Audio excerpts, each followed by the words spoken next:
थोडा धीर घ्या रे आता हाय बारी आमची एवढी सोपी गोष्ट नाही भावा मथुरला हरवायची एवढी सोपी गोष्ट नाही भावा मथुरला हरवायची एवढी सोपी गोष्ट नाही भावा मथुरला हरवायची एवढी सोपी गोष्ट नाही भावा मथुरला हरवायची थोडा धीर घ्या रे आता हाय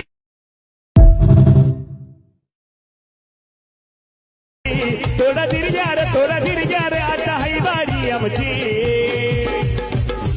एवढी सोपी गोष्ट नाही भावा मथुरला हरवायची एवढी सोपी गोष्ट नाही भावा मथुरला हरवायची एवढी सोपी गोष्ट नाही भावा मथुरला हरवायची एवढी सोपी गोष्ट नाही भावा मथुरला हरवायची थोडा धीर घ्या रे